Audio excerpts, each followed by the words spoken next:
Well, yesterday the sun was shining, all the snow was melted, it was 48 degrees. That was yesterday.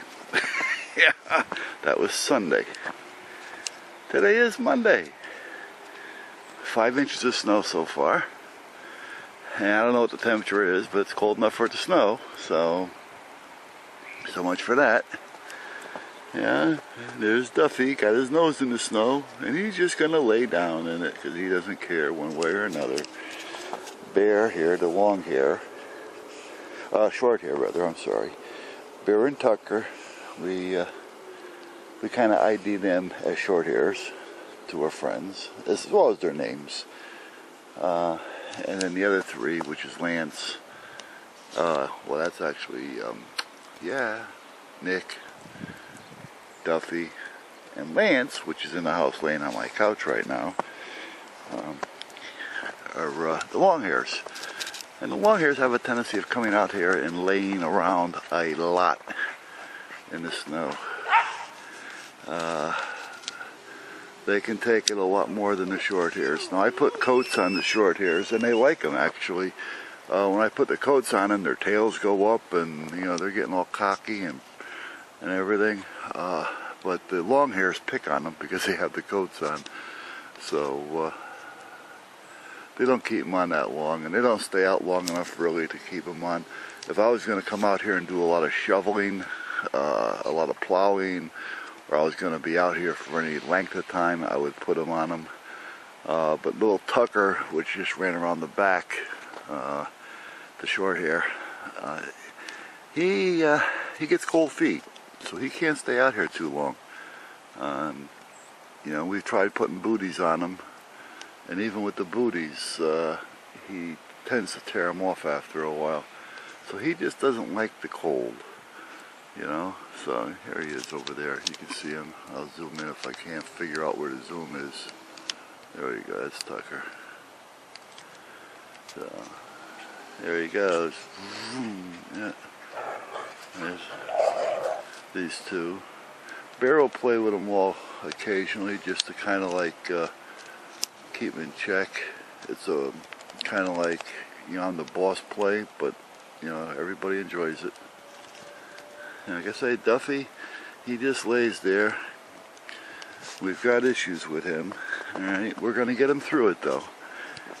First he has a damn allergy problem where he can't eat any type of fowl, otherwise he starts to itch like crazy. Then he's definitely got a weight issue, so we put him on a medication to get his weight down, and it worked. But then the vet said, okay, it's time to take him off it, so we took him off, and the weight came right back on. Now, it doesn't seem that, well, it's a hard one to say. We're just going to have to maintain his food a little bit more for him, because apparently he doesn't know when to stop eating. Because he'll just eat and eat and eat. Now we usually, as a rule, leave all the food bowls down, and each one goes to their own bowl, and none of them will touch any other bowl. And that also goes for him, until all the other ones leave their bowl. And once they leave their bowl, it's like open ground. It's open territory. It's free reign. So he starts to salvage the rest of the bowls. So, but anyway, I found out later, I had the vet investigate it a little bit further, and the medication that he was on, he can actually stay on it for a year or more, but they recommend no longer than a year. He was only on it for like 4 or 5 months, and you're supposed to wean them off the meds. So that was kind of the vet's fault. But, I won't put all the blame on her. It was kind of us for not watching what he was eating as well. So, but, everybody learns. So, but anyway, we gotta get the weight back off him. But meanwhile, he's got arthritis in the left knee. And he's favoring. So he's starting to lose muscle tone in his left knee. So we have him on prescription strength joint medicine and arthritis medicine. We always have our animals on joint medicine or joint lube or whatever you want to call it. They're all on fish oils and all that kind of crap. But Duffy's on a professional strength type, his prescription type, to help get it under control. And then we just got a script for him for some pain or discomfort, because with the weight and all, he doesn't whine of pain, but I know he's limping, so he's feeling something. So what we're doing is giving him this low doses of pain medication 4 times a day. And actually it's twice a day, 4 pills, 2 in the morning, 2 in the afternoon before bed actually. But, and it tends to make him walk a little bit better with that leg because he's not noticing, the feel of the arthritis, and he feels it more now naturally in the wintertime.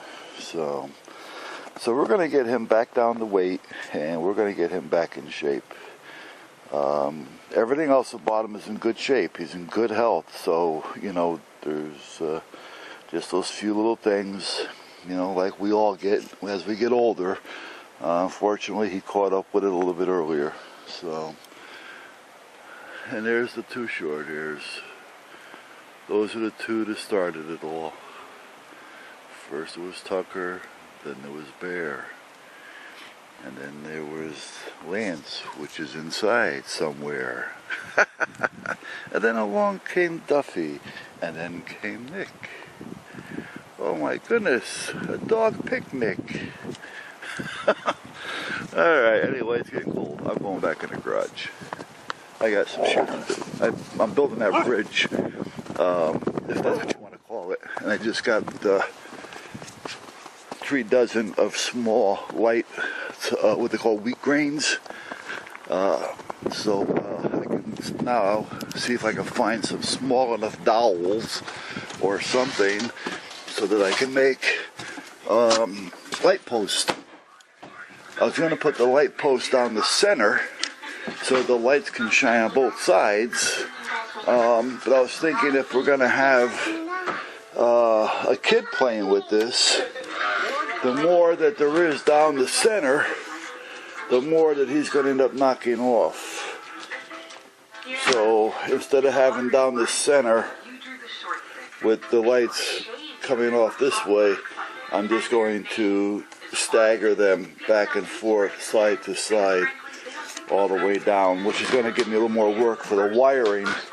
And then I'm going to come up here and put a couple of lights, and I was going to use this as the battery box. And I may even hook up a little charger system for it so they can plug a charger in if they wanted to. So if they want to put in NiCads, they can, or rechargeables, yeah. So we'll see what happens with that. Now I did find, let me turn this TV down a minute. There. I did find a couple of these, which I just stuck on the board to see if they still work. These are little motors and outdrives, dry shafts and such that were on a remote boat. And they still work. They're 9-volt systems, but they still work. They are very high speed, so I may have to gear them down a little bit. But I stuck them on here to make sure that everything still works, which they do.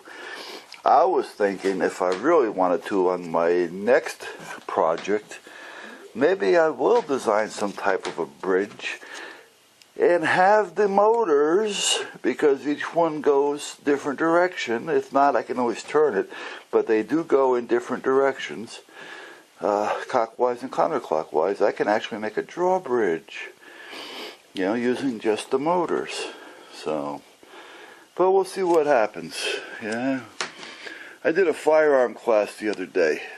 Well, I got a few more minutes. We did a firearm class the other day, and one of my students, her husband is an instructor in flying model airplanes, and one of his planes has a 14-foot wingspan. I mean, so these are big models. They've even got a couple of those so-called turbines, the jets, He says, and they travel like 200, 250 miles an hour. And that's a hobby that I've always was drawn to, but never really got into. Well, he has invited me to come to one of his flights, I guess they call them, or whatever. They're gatherings, because they meet. They have an indoor and an outdoor.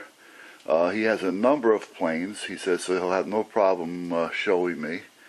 And he has a kill switch, which would kill my remote, so he could take it over before I crash his plane. So I'm actually thinking about getting into the model plane thing. I mean, when it comes to guns and things like that, I mean, I've got enough. I've got, years of collecting them and saving them, and not so much collecting. All my guns are not collective pieces. They're all working pieces. So at that point, that's where it is. If it's no longer a working piece, like that little 380, 30, 35 years, I'm going to retire it. Well, I'm still going to use it to go to the range with and things, but it's just nothing that's going to be an everyday carry anymore. And I'll use that until it actually becomes to a point to where it's not safe. And then I'll either just keep it and frame it, keep it, tear it apart. I have no idea. But I still have my first gun for my first day. So anyway, how many guns do you actually need? It's a nice hobby.